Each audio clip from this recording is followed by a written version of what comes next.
The wind howled through the trees as I ventured deeper into the dense forest. Darkness surrounded me, and the only source of light was the dim glow of my flashlight. I had always been drawn to the eerie and the unexplained, and tonight, I was chasing a story that would forever haunt my dreams. The tale began in a small, forgotten town named Blackwood, nestled deep within the heart of the forest.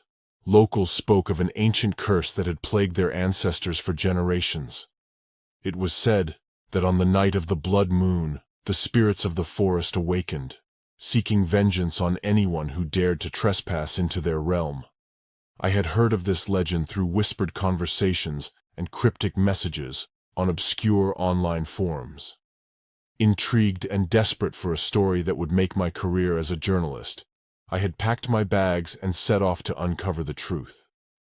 As I trudged deeper into the forest, the ominous rustling of leaves echoed through the trees. My heart pounded in my chest, and a shiver ran down my spine.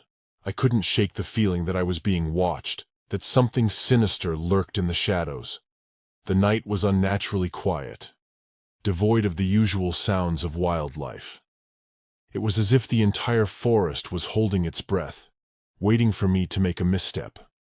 The path I followed seemed to twist and turn, leading me deeper into the heart of the darkness. Suddenly I stumbled upon a clearing bathed in an eerie crimson light.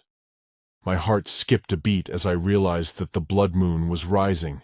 It hung low in the sky, casting an otherworldly glow over the clearing. I cautiously approached a gnarled, ancient tree at the center of the clearing. The tree was unlike any I had ever seen, with twisted branches that seemed to reach out like skeletal fingers. At its base, a weathered, moss-covered stone stood, inscribed with strange symbols. As I examined the symbols, a sense of dread washed over me. I couldn't decipher their meaning, but I knew that they were ancient and powerful. My flashlight flickered, casting long, wavering shadows that danced around the clearing. A soft whispering filled the air, like the hushed voices of the dead. I turned, scanning the darkness for the source of the sound. That's when I saw them. Shadowy figures, moving silently among the trees. Their eyes glowed with an eerie, otherworldly light. Panic welled up inside me as I realized that I was not alone. The forest was alive with the spirits of the cursed. They moved closer, their ghostly forms becoming more distinct. I could see the pain and anger etched onto their translucent faces. I stumbled back, my heart racing, and tried to flee. But the path that had brought me here had vanished. I was trapped in this accursed clearing with no way out. The spirits drew nearer, their whispers growing louder and more menacing. In a moment of sheer terror, I reached out and touched the moss-covered stone at the base of the ancient tree.